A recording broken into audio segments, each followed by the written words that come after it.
Well, if the sight of that doesn't make you happy, I don't know what does.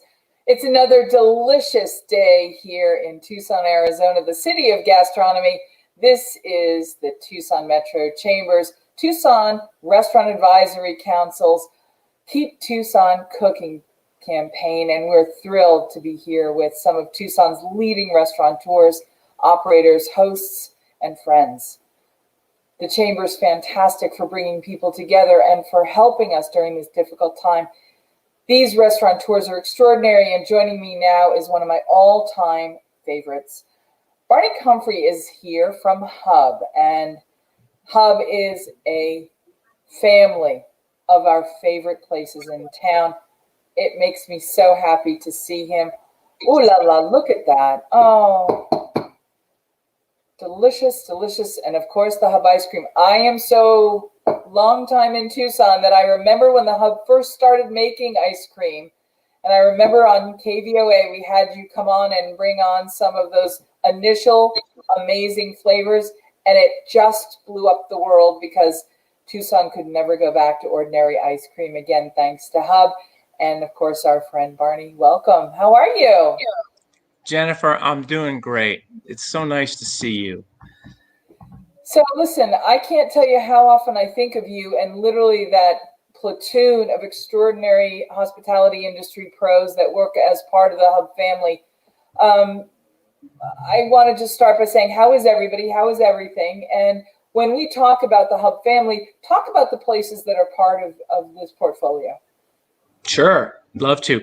Well, as you had mentioned, HUB ice cream, and HUB is actually, this week, we are 10 years old. I know. So it's pretty exciting. If only I could be 10 years old. So I'd that's take your ice cream if you were 10 years old. I would love it. So, HUB's been through a lot of changes, but it's still just a wonderful place. And we're so excited to have our 10th birthday. We will have a big celebration. We'll have a block party.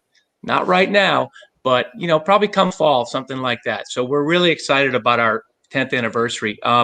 And I recommend, check us out on Instagram and Facebook. We've got some real great shout outs from different individuals celebrating our 10th anniversary with us. It's been a lot of fun. So I'm going to assume you're in one of your locations right now, and part of the rest of the HUB family includes you're part of the playground still. Is that correct? Yeah, I'm actually sitting in playground as we speak. Playground is not open yet to the public. We're doing some smaller events here, but that's about it. When we closed down, Jennifer, we had about 140 employees, and we're less than half of that now. And, we're bound and determined to get back to that number and grow from there. We can't wait to get there. Barney, you and I have been friends a long time, and one of the highest compliments I can pay you is that you are one of our community's legendary hospitality professionals, because you bring hospitality and conviviality to life. Your places are great places. You've got a long history here in town. You're one of those beloved public front of the house guys. And as such, you've gotten to know this community really well over your career. So I got to ask you this question, particular to Tucson. We like to talk about how food connects us, and we're a kind of already connected town. How important is Tucson in terms of how food connects people?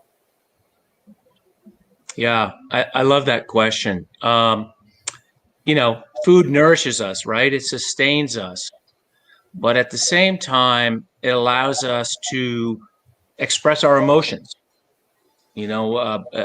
People show their love for their friends and their family by what they cook. And sometimes food can show our emotions when words are inadequate.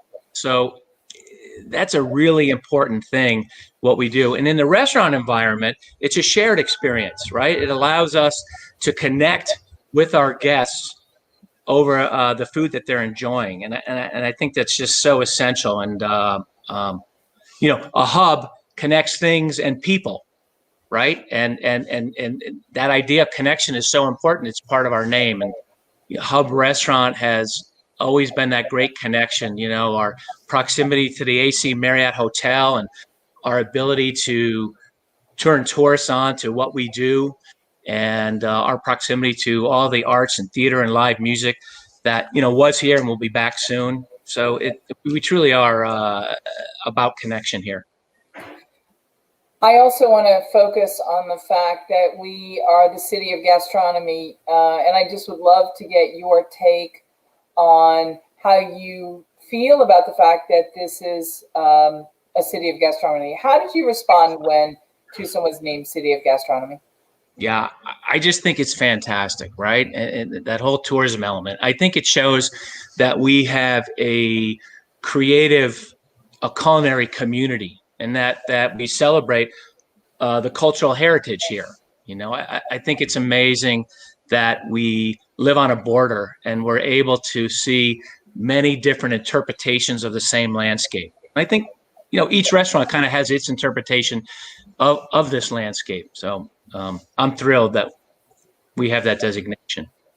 Let's talk about the Tucson Metro Chamber and how they support the restaurant community.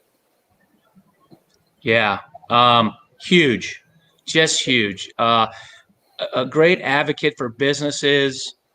They're promoting your business when perhaps you're too busy to do it yourself. The information and the education has been phenomenal. Letting us know about grants that are available. You know, we were able to expand our patio by threefold. Wow. Yeah, which is great, you know, and it's perfect for that safe dining. And you know, the chamber has been a great advocate to make sure that some of these grants are flowing in the right direction. So it's been great. Let's talk about the Tucson Metro Chamber's Tucson Restaurant Advisory Council, and the work that they're doing on this new site to keep Tucson cooking. Why is it important to keep Tucson cooking? Wow. Well, they're using their voice, which is so much louder. You know, when we put all these restaurants together and we have this ability to speak with one voice and be heard, it's just fantastic. So the marketing campaign that they're doing is just tremendous. It allows us to let the public know a lot of things, what we're doing from a culinary standpoint. It also allows the public to know what we're doing to protect them, you know, from a safety and sanitary point of view. So we love it. And masks mean business. Pardon me? I'm sorry. And masks mean business. And masks mean business. I mean, you know, the restaurant industry in general has always been a safety first industry, but everything is heightened now, and it's you know, it's what it should be. And from the chamber, from educating restaurants on what they need to be doing and letting the public know what we are doing to keep them safe, it's been great. All right, so as our friend in the business, I can always get you to reliably tell me what the best thing on the menu is and what one delicious flavor not to miss is. By the way, we have a comment. Our director of communications was the first customer when HUB Ice Cream opened. I did not know that trivia question. I love that. That's great. That's fantastic. Speaking of HUB Ice Cream, just a quick note. Crystal Johnson is now heading up our ice cream store, and she's been fantastic. After 10 years of founding and creating and running Isabella's Ice Cream, she's come on board and partnered with us, and she's been great. Great new flavors. Ice cream tacos on Tuesday, 2 for $1. Oh. Back to your question, I think that's a really unfair question. I know. I protest. You know, but you and I have a very similar palate, as I've discovered over the years.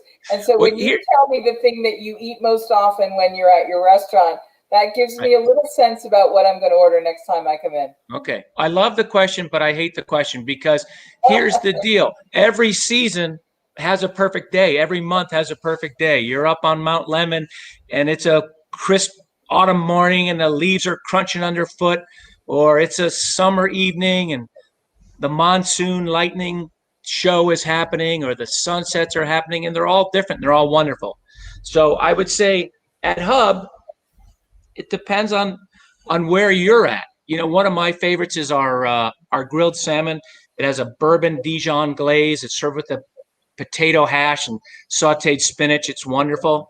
But then there's other times where you got to go with the the Reuben with the homemade pastrami, or maybe it's a lobster mac and cheese, or in these times where comfort is so important with everything that everybody's been through, a chicken pot pie really hits the spot as well. I don't know that I knew you were doing a lobster mac and cheese. Can you and I pencil in a lunch date to share that together? Well, absolutely. We may have to get two. We may have to get to. Okay.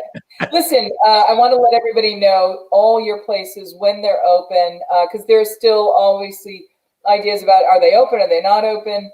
Sure. No Playground, you said, isn't open yet, but HUB Restaurant, let's talk about that.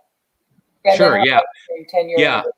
Well, we hope to be open soon at Playground. We're open for events right now.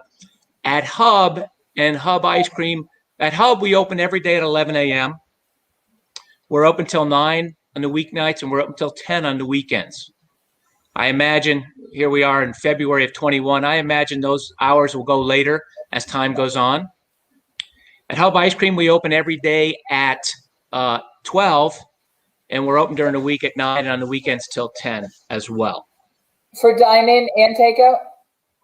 For dine-in and takeout, yes. And I got to say, the thing about HUB takeout is, does it always make it home in the car when I'm sitting in the front seat eating the French fries? I'm just going to say.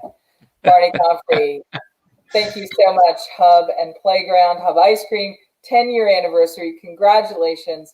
I'm going to have you do one last thing before we say goodbye. Could you just say your name and where you're from and your title, and then just tell us, keep Tucson cooking. Okay. Hi, I'm Barney from HUB Restaurant. Help ever, hurt never, and keep Tucson cooking.